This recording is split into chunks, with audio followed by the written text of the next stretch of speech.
Alrighty, good morning, YouTube. This is H0 here, back with another quick movie review. This one is going to be lengthy, because it's really a lot of facts and X, Y, and Z, yada yada yada. So this is Tupac Resurrection. It's a documentary that came out in 2003. Ironically, there was another documentary made like a year before, and of course, there was one that came out like right after Biggie Smalls had died. Um, this was going to be a doozy because this man was very well talented, next to Michael Jackson and James Brown and Prince. He wrote a lot of his own music, but to be real, you know, Pac was more of an actor. If you guys watch Unsung that comes on TV1, it was a segment about him, and it really alluded more into his acting of him being an actor, than doing music. And the good thing what my mom had told me is that the jazz poet Gilbert Scott Heron was the one that really inspired him, to really write everything. Pretty much, with a lot of hip hop artists, they do a lot of rhyme and whatnot in their songs. But with Pac, he did, he actually told stories that sometimes it was slant rhyme or it did rhyme, but more or less it flowed, and just like with other groups, like NWA and of course Biggie Smalls and other artists, that contribute that really stood out, and they told stories, vivid detail stories. With Tupac and of course NWA, when I talk about them, they were more hardcore because they painted a picture and they were just fed up and mad about what was going on. With Tupac though, it was a little bit different because unlike NWA, in the 80s in LA, where they were getting harassed by the police, yeah, Pac's situation was a little bit different in the beginning because he was in New York and Baltimore, around, in the beginning of his youth. He really even stated on this documentary, he didn't get a record until he made one, until he started, really, really becoming popular. And I think the first major incident is when the cops, had, harassed him for the whole jaywalking. And most of the time, usually by the way you're dressed, you can be a target. In a way, I kind of was, mainly because I fit the so-called description when I had my run-in with the police. And well, the second time I did, and then the first time, it was more of being at the wrong place and leaving the wrong place, and the cop thought I had something to do with it. And again, that's a whole other story. But one of my favorite songs that Pac ever did is not really a popular one. I think it was from the Tupacalypse, and I think it was the next track, like right after I Give a Fuck, but it was called Violent. And that was one of the long cut songs. I think the song was about like 6 minutes, and I think Brenda's Got a Baby was a long track. At least I think it was. I know another one of them really was because it was a scene in this movie. Well, in All Eyes on Me, where he was yelling at the sound engineer, it ain't right. I want the audience to hear every stutter, every beat. I don't care if it doesn't match up or not. But I really like Violent because the lyrics, if you really listen to it, it really defined who I was at that age. And even though I kind of calmed down, really what Tupac said, my words are weapons. And a lot of people who are activists now, who are really standing out, they're doing these small things to call attention. They are, having, some bad criticism. Kaepernick comes to mind. He's probably like the only one. Ice Cube, recently with Ice Cube, where he said, I can't say good morning to America anymore, when he was invited to come on to Good Morning America. But the list, I wouldn't say goes on. Well, it does go on and on, but like most recently, Colin Kaepernick is like the most recent one.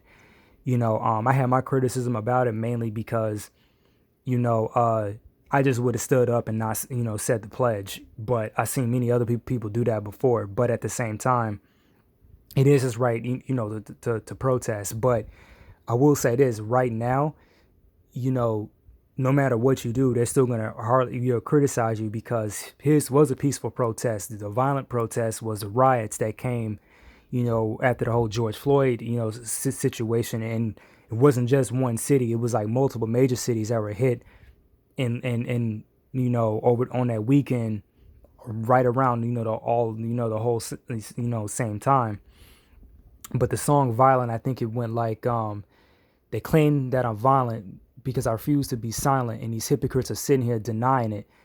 Um, you know, that lyric, even before all this had happened, I was listening to that song in high school, and I really understood, what it meant by like the third or fourth time, I listened to it, and it goes back to, what Dr. King said, even in that song, of how, the riot is really the voice of the unheard. And again, just like with NWA and Pac, they were just tired of it because, a lot of stuff he talked about in his early albums were really amongst, his peers, and like he said, all the bad shit didn't happen until like after the fact. And some other another some more known good facts is that of course his mom Afeni Shakur was a Black Panther, and one of his aunts, I think he had two aunts. One in particular, Ernest Dickerson, knew who she was, and that's how they kind of connected on the set of Juice. But the other one, I have the book based on her. She was the one that had killed a police officer and was like now wanted by the FBI, and the one that's in Cuba. I think her name was Ashani Shakur. I have the book somewhere, but off the top of my head, you guys can correct me in the comment box. But you know, Pac really came from a lot of legacy, and he even built, the legacy on his own merit with the name Shakur. So, it's kind of funny because he technically had like three dads, and one, actually Tupac Shakur really isn't his legal name. You can go on like Google and search it, and it'll tell you it's I know part of his name. I think his government last name's like Brooks or something like that. But I know his stepfather, Mutulu Shakur, was a man that was in his life. I can't remember the other guy named Garland, and then I want to say Geronimo Pratt. But Mutulu Shakur, I think he's in jail now. I don't know if he's dead or not, but he was the one that really told him to come up with that whole thug life, meaning. And if you, and All Eyes on Me, it was revealed to be, an acronym. And it's funny because I don't have much criticism or thought on that. Again, when I, review All Eyes on Me, I might have more words to say on it, but I'm just going to focus on this documentary and more of the facts.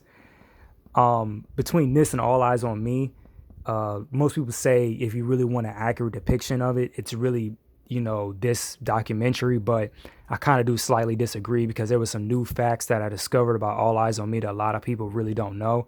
They just hated the movie because a lot of the hip hop movies that have been made, even the ones for TV, it really didn't tell the narrative of the truth. It, and All Eyes on Me seemed like something was missing, which I do agree with. But like I said, whenever I review it, it'll be more adamant detail. But in this movie, he really paints, the depiction of what everybody says about him. Sometimes if you caught him on a good day or a bad day, is really about, how Pac was. He again, I really related to him, seeing him as a person because I'm this, kind of the same way.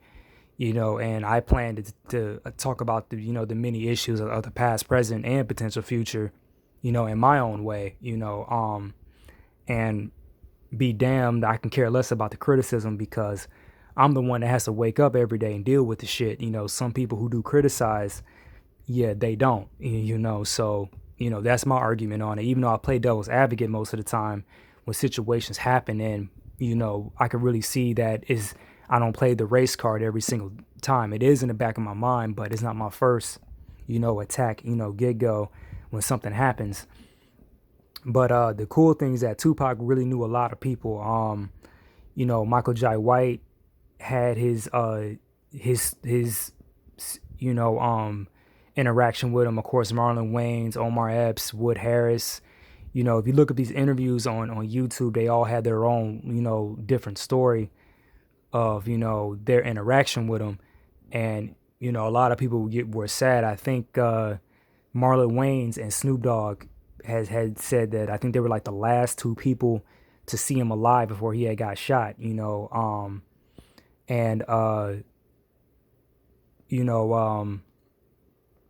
it's just very, very sad. This guy had a lot of potential. I found out that he read, for Star Wars. Most likely it was Mace Windu, Samuel Jackson's character, and of course he was supposed to be in Baby Boy. And I really believe right after that he definitely would have been in the Fast and Furious series doing Tyrese's role. It would have been interesting, to see. But the one that got me the most was the Star Wars one. Like I said, it kind of made sense. He must have read for it, of course, in '96 when a lot of actors said, yeah, they read for that part in '96 and before everything was prepped up to come out, 3 years later. And of course, it was stated he was a fan. And there were some other people he was cool with. I know Selena, he was cool with. They had some pictures of the two of them, together. And he was cool with like Mickey Rourke. I don't know how cool he was with the Hugh brothers, after assaulting them on the Menace to Society set.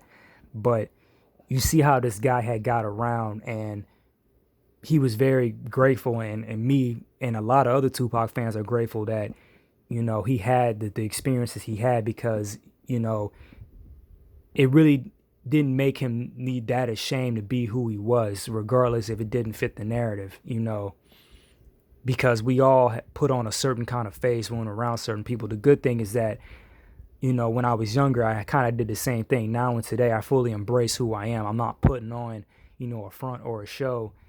If I say I like something, I like something. It is, it is what it is.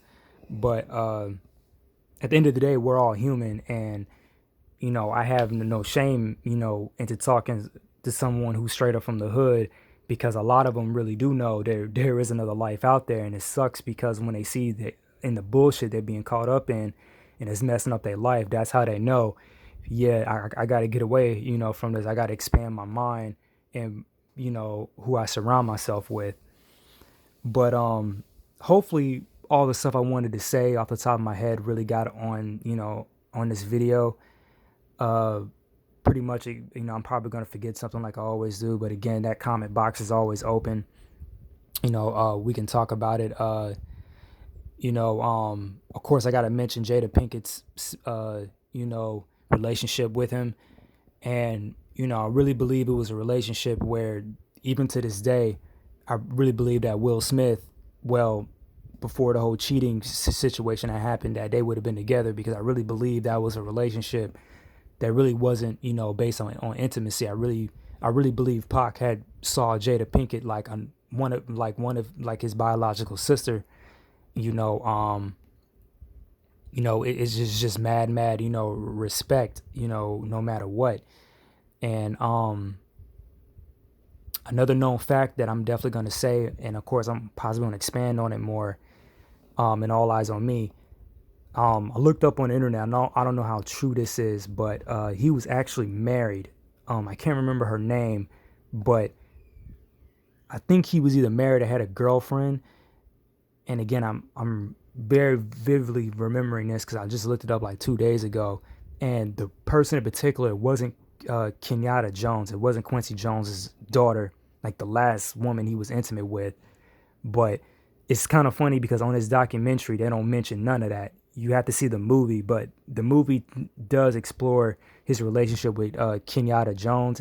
But it doesn't talk about his his other wife apparently. But again, I could be wrong. It is the internet, and what I did look it up on was Wikipedia. So, I know the Kenyatta Jones one was true, but the woman before her that he was allegedly married to, I don't know how true that is. So, it's a very, slippery slope. And, this guy was really a hardworking dude. I think to this day, he wrote a lot of music, and even recorded a lot of music. Apparently that's still coming out, but, writing a lot of stuff, just like what they said, with Prince, he has so much material that they can make a plus number of albums out of. And it's just like, damn, how well, crafted who this guy was. And it was funny because my brother had criticized him and saying that he was just a rapper. I was like, nah, he was more than just a rapper to me. I think the rapping was his side hustle. Yeah, he really wanted to act. And, the rapping was, to keep food on the table, and, paying bills and stuff like that. And he was just really, really good at it. And the funny thing is that in the beginning, just like with Snoop Dogg and I think a few others, he was in the beginning, he wasn't gonna rap. I think when he was with Gloria Steinbach, who got him the audition with Digital Underground, I think this is how the movie had portrayed it right then and there. He was pretty much gonna not act at all. I mean, not do music. He was more involved in the whole revolution and the Black Panther thing that he was trying to do. And the good thing in a way, he still kind of did it. On this DVD, it has a lot of his, it had his speech at the Malcolm X dinner where he was really going in and talking about, all the bad stuff that was going on in the community. And the thing is, indirectly, I believe he was kind of throwing hits at the Liberal Party subliminally without even knowing it. And, pretty much, what he said, you can't be more offended by what I'm saying than the truth of what I'm saying. And I really believe that that's hard, the power. And, it's still going on, today. A lot of, ministers and people, so-called authority, want to criticize certain ones who do talk about this, and they use harsh language, in their diction. But yeah, like I said, you can't be more, like, well, pretty much what Pac said, you can't be more offended by my cursing than what's really going on, So, and everyone sees the establishment, you're treating black people like the special kid in class 9 times out of 10 and not really giving us a fair chance. And, even Pac had said that at the closing statement of this documentary. He said, if you just give young black males a chance and stop trying to shut us down, we can really excel. And, he's not really trying to change the world, but he is going to spark the idea that will. And Tupac wasn't the only one who had did that, So many civil rights leaders have done it. So many other inspirational people of a lifetime have said and done it, because, as human beings, you really have to stomp out the bad seeds within ourselves most of the time, which is the whole divide and conquer. And it sucks that the ones who do try to do good, we're kind of doing it because it's keeping our sanity intact, because we know how people are. I'm one of them, unlike many people around me, and I'm very skeptical of everyone from the get-go. But look at Tupac. He was more paranoid. He got shot 5 times. And, he thought one of his best friends, which was Big, who had warned him about the dude who he was with, which I also will talk more about too. And it was kind of sad how that whole scenario had happened. But now I'm just going in circles and doing jibber jabber again. If you want to have a discussion about it, comment in the box, and, we can have a nice, healthy discussion about it. Again, like, comment, or subscribe, and I will talk to you guys later. Peace.